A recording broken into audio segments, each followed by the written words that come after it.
The year 2022.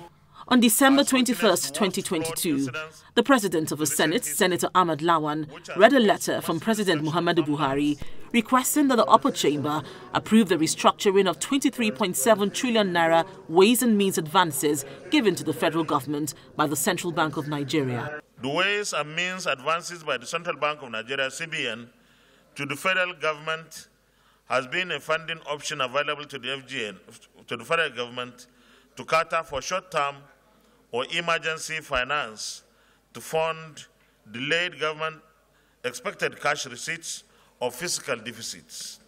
But on the day set aside to debate the president's request for restructuring the ways and means advances, some lawmakers were visibly opposed to approving the overdraft. I don't know where the law comes from, where we have to spend money or restructure expenditures through ways and means. Citing relevant laws from the Constitution and the CBN Act, a lawmaker says the request is not in line with the Constitution.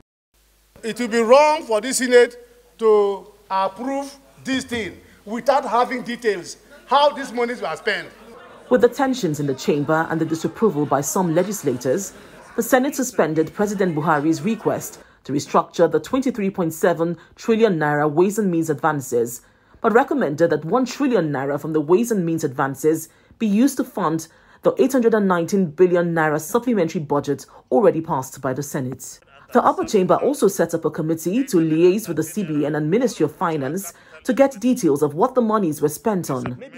But some financial analysts say the 23.7 trillion naira ways and means advances are an example of fiscal indiscipline by the federal government. The Central Bank of Nigeria, why did you get the approval to give beyond 5% of the previous year's budget? I think those that manage the finances of Nigeria as at best mismanaged it. Now the law has been violated and the money has accumulated to such a humongous extent that we are now caught between the devil and the deep blue sea.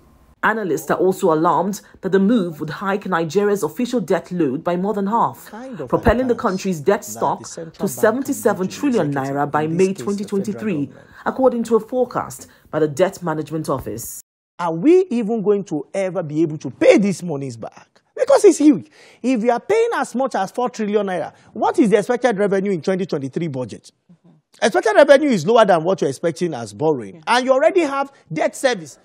They also fault the National Assembly for allowing the federal government disregard the CBN Act, restricting outstanding loans to 5% of the previous year's budget and mandating that the funding be repaid within the same financial year.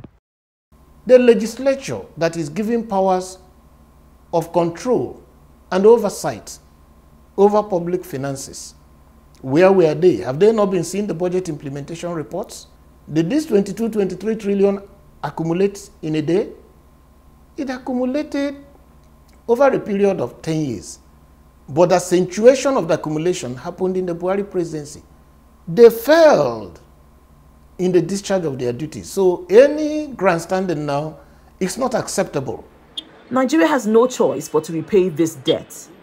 Financial analysts, however, anticipate that the Senate in its report on Tuesday will approve the most legal manner of repaying this debt in a way that will cause the least hardship to Nigerians. Linda Akibi, Channels Television News.